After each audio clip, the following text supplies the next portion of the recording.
Some of you in the audience who are survivors know how much courage it takes to do what Diane did. Every single time. Some people who don't know will say, well, she's just recounting what happened. But every single time you stand and recount what happened, it brings it all back. It brings it all back like a very bad nightmare. But you're speaking out, Diane, and so many survivors like you are literally saving the lives of so many other women who, God willing, will be able to avoid the abuse that you had to put up with. I want to thank all the advocates who are here today. I got a chance to meet in my office with some of you a little bit earlier. Not only those on the stage, who I, again, had a chance to meet with, but the many women out in the audience as I look out and see some familiar faces like Pat Roos and Ellie Schmale and Paulette Sullivan-Moore from, I'm being parochial, Paulette Sullivan-Moore from my home state and so many others. You know, those who've been around a while with me know that I quote my father all the time, who literally would say the greatest sin that could be committed, the cardinal sin of all sins, was the abuse of power. And the ultimate abuse of power is for someone physically stronger and bigger to raise their hand and strike and beat someone else. In most cases, that tends to be a man striking a woman, or a man or woman striking a child. That's the fundamental premise and the overarching reason why John Conyers and I and others started so many years ago to draft the legislation called the Violence Against Women Act. It passed 19 years ago, and that's why we shortly thereafter instituted a hotline where women in distress could call for help. I remember, John, when we did that hotline, it was like, well, you know, it'll be useful, but I'm not so sure how much it will be used. Well, the truth of the matter is it's been used a lot and saved a lot of lives. Over 2 million women have had the courage to try to get out of earshot of their abuser, escape from the prison of their own home, to pick up that phone and call to a line that you had no idea who on the other end was going to answer, and to say, I'm in trouble. Can you help me? Can you help me? I love those men that would say when we started this about why don't they just leave? Well, if they had 1/3 the courage that those women, those 2 million women had who picked up the phone and called, not knowing what to expect, we'd be a whole lot better nation. We built a network of shelters that are immediately available to women in need, because we found out that the vast majority of children are homeless on the street, as Nancy knows and others, were there because their mothers were abused.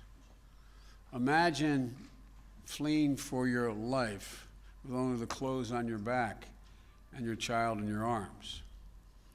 The shelter is their only lifeline, and it's worked. We also have specialized law enforcement units with trained prosecutors, victim advocates, court personnel who understand the unique challenges of the access. Because of all of you in the audience that are here today, we've been able to train judges and train intake officers. So when the frightened woman shows up at the family court and says to the intake officer, I want to tell you, speak up, will you? Well, and they turn around and walk away. Because there's only a very brief window, as all of you know. A very brief window, again, after a woman screws up the courage to ask for help. All these links of the chain have made a difference in the lives of women. It's one woman, one girl, one person at a time, one case at a time. And you providers know that better than anyone. With all the law's success, there are still too many women in this country who live in fear of violence, who are still prisoners at their own home, too many victims that we have to mourn.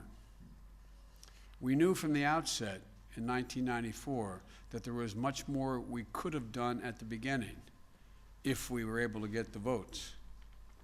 But we did what was necessary and important, but we knew more had to be done to reduce domestic violence homicides, to provide new tools, as was just spoken to protect Native American women, to address the perplexing rate of dating violence among young women, and so much more. But because of the people on this stage and in this room, every time we reauthorized the Violence Against Women Act, we improved it. Every single time we've improved it.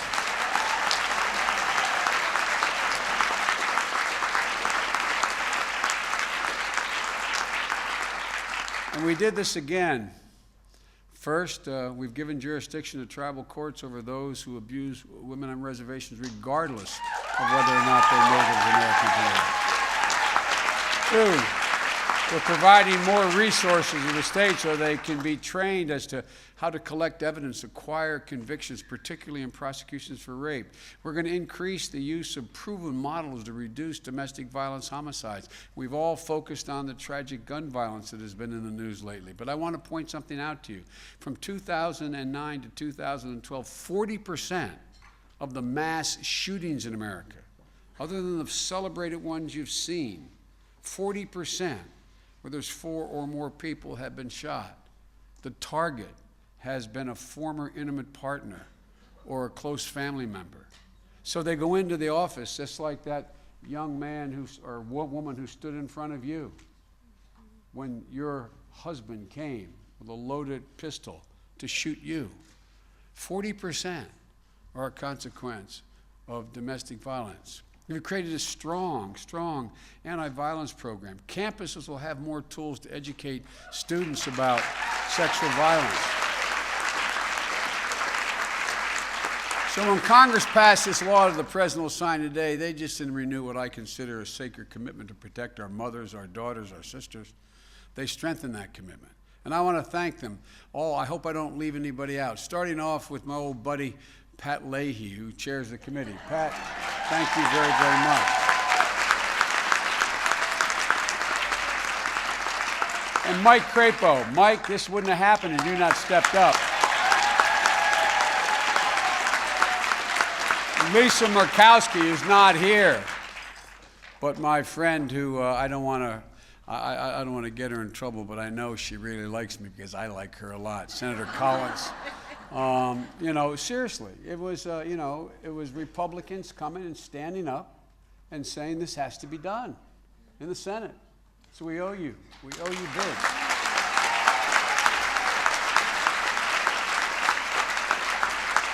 And by the way, if you ever want a partner to get anything important done, call Nancy Pelosi. Call Nancy Pelosi. And Steny Hoyer, and Congresswoman Moore, and my old buddy. I hope I'm not leaving anybody out here. But you know, my old buddy, John Conyers. I'm sure I'm leaving someone out, for which I apologize. But look, we all know we have a lot more to do, but we're going to continue to make progress.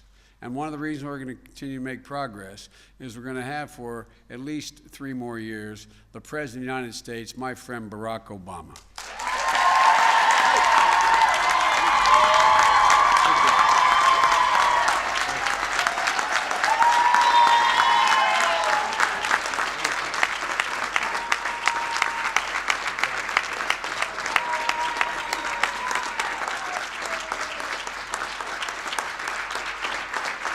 Thank you. Thank you, everybody. Thank you. Well, please, everybody have a seat. Have a seat. I want to thank all of you for being here. I want to thank Secretary Salazar, my great friend, for letting us into the building. Make sure everybody pick up their stray soda cans and stuff afterwards. I want to thank Attorney General Holder for joining us. Doing a great job. We usually host these bill signings over at the White House, but there were just too many of you who helped to make this happen.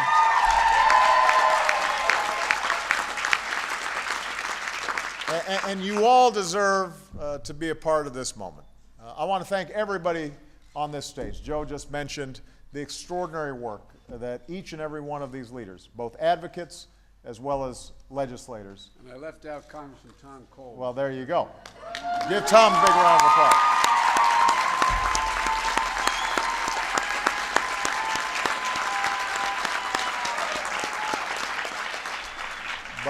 But everybody on this stage worked extraordinarily hard. Most of all, though, this is your day. This is the day of the advocates, the day of the survivors. This is your victory. I love you back. And this victory shows that when the American people make their voices heard, Washington listens. So I want to join Joe in thanking all the members of Congress from both parties who came together, got this bill across the finish line. I want to say a special thanks to Pat Leahy and Mike Crapo as well. Thank you guys for your leadership.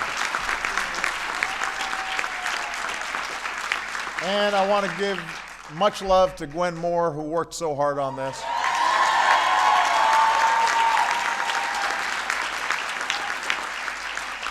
And I also want to take a minute before I begin to thank the senators who just a few hours ago took another big step towards sensible gun safety reforms by advancing a federal gun trafficking bill. That's real progress.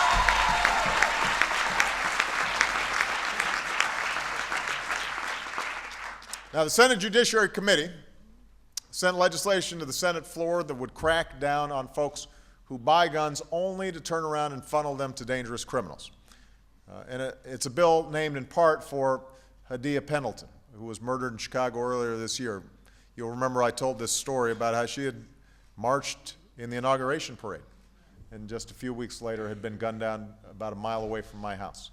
So I urge the Senate to give that bill a vote. I urge the House to follow suit. And I urge Congress to move on other areas that have support of the American people, from requiring universal background checks to getting assault weapons off our streets. Because we need to stop the flow of illegal guns to criminals, and because Hadia's families and too many other families really do deserve a vote. Finally, I want to thank Joe Biden for being such an outstanding vice president.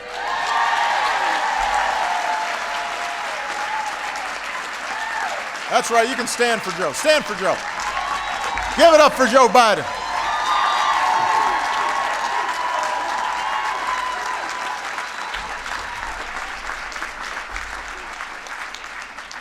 Joe's a hard-working vice president. And he told me when he agreed, when I asked him to be vice president, he said, well, I don't want to just be sitting around. I said, I promise you, I won't let you just sit around. And he has not. He has played a key role in forging the gun safety reforms that I talked about, largely by working closely with survivors of gun violence and their families. He forged the Violence Against Women Act 20 years ago, never forgetting who it was all about. So on behalf of everybody here and all the lives that you've had a positive impact and touched through the Violence Against Women Act, the survivors who are alive today because of this law, the women who are no longer hiding in fear because of this law, the girls who are growing up aware of their right to be free from abuse because of this law. On behalf of them and all their families, I want to thank Joe Biden for making this one of the causes of his career. Proud of him.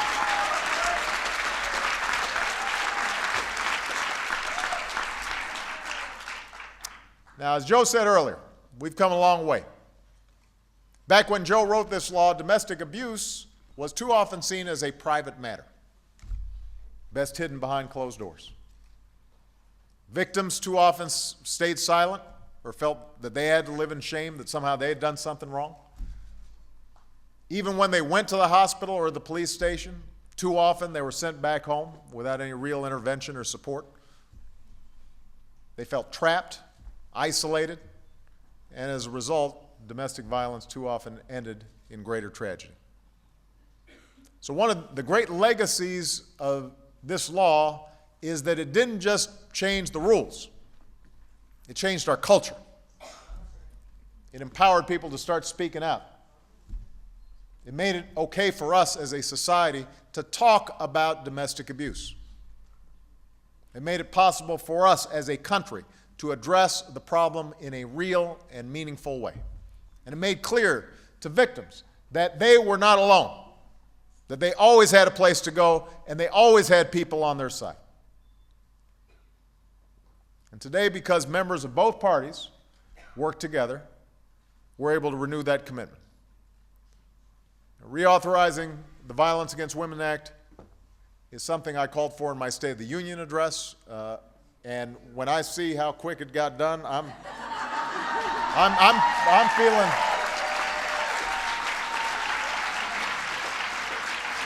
Makes me feel optimistic. Because of this bill, we'll keep in place all the protections and services that Joe described. And as he said, we'll expand them to cover even more women. Because this is a country where everybody should be able to pursue their own measure of happiness and live their lives free from fear, no matter who you are, no matter who you love. That's got to be our priority. That's what today's about.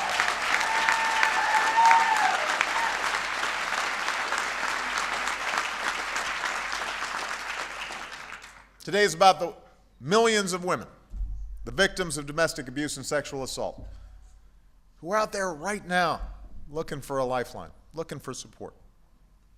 Because of this bill, they'll continue to have access to all the services that Joe first helped establish 19 years ago.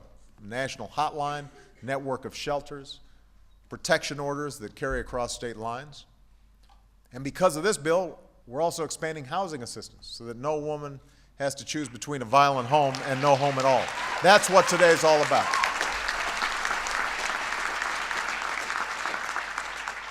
Today is about all the law enforcement officials, like Police Chief Jim Johnson.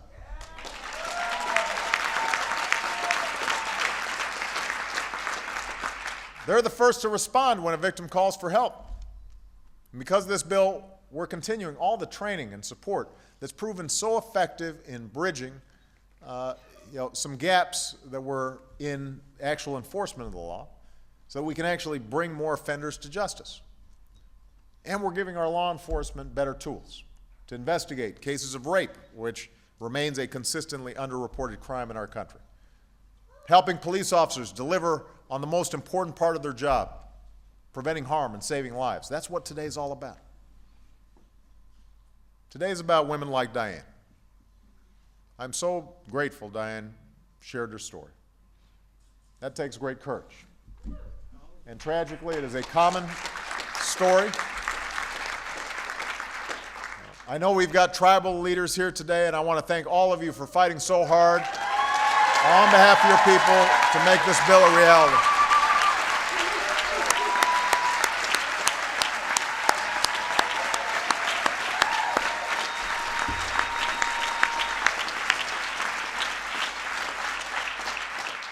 Indian country has some of the highest rates of domestic abuse in America, and one of the reasons is that when Native American women are abused on tribal lands by an attacker who is not Native American, the attacker is immune from prosecution by tribal courts. Well, as soon as I sign this bill, that ends.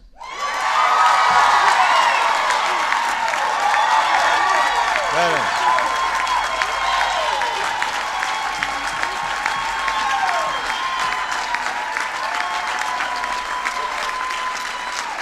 That ends.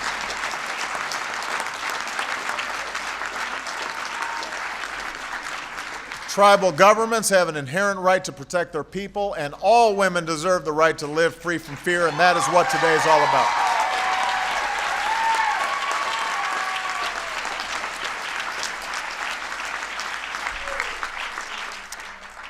Today is about all the Americans who face discrimination based on sexual orientation and gender identity when they seek help.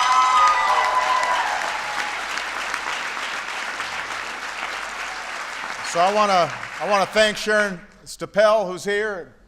Where'd she go? There she is, right there. For the work she's doing, great work she's doing with the Anti-Violence Project. But Sharon and all the other advocates who are focused on this community, they can't do it alone. And then now they won't have to. That's what today is all about. That's what today is all about. Today is about the women who come to Rosie Hidalgo looking for support. Immigrants who are victims of domestic abuse.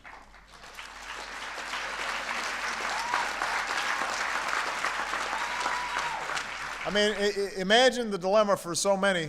You know, if your immigration status is tied to a husband who beats you or abuses you, if you're an undocumented immigrant, you may feel there's too much to lose by coming forward. The Violence Against Women Act already had protections so that victims could call the police without fear of deportation, and those protections saved lives. And because we fought hard to keep them in place, they remain a lifeline for so many women. That's part of what today is all about.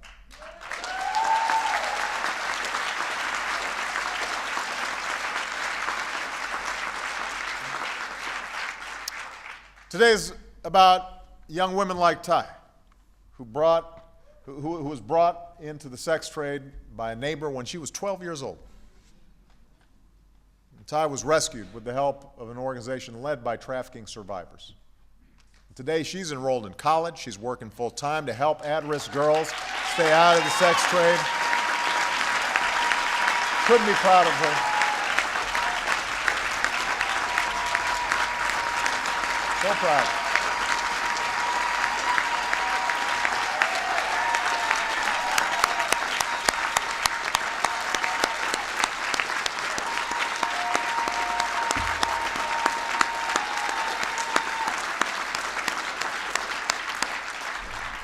So with this bill, we reauthorize the Trafficking Victims Protection Act to help more girls turn out like Ty. That's what today is all about. So today is about all the survivors, all the advocates who are standing on this stage. But it's also about the millions more they represent, that you represent. It's about our commitment as a country to address this problem in every corner of America, every community, every town, every big city, as long as it takes. And we've made incredible progress since 1994, but we cannot let up. Not when domestic violence still kills 3 women a day. Not when 1 in 5 women will be a victim of rape in their lifetime. Not when 1 in 3 women is abused by a partner. So I promise you, not just as your president, but as a son and a husband and a father, I'm going to keep at this. I know Vice President Biden is going to keep at it. My administration is going to keep at it for as long as it takes. And I know that all the advocates up here, all the legislators, Republican and Democrat, who supported this, I know they could not be prouder of the work that they've done together. And I think I speak for all of them when we say we could not have done it without you. So with that, let me sign this bill.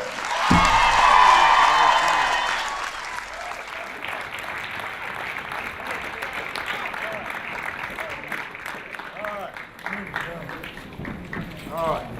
Got a bunch of pens. Got a bunch of pens.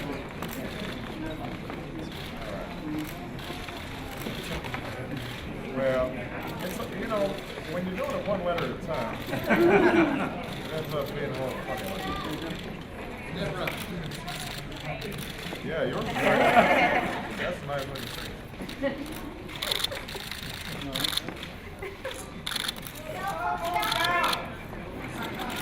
What was that?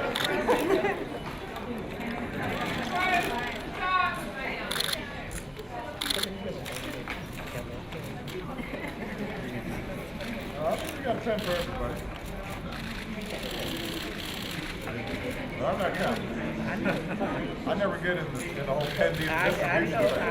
I know. I just leave them in the tray, and then I hope it all works out. There you go, everybody.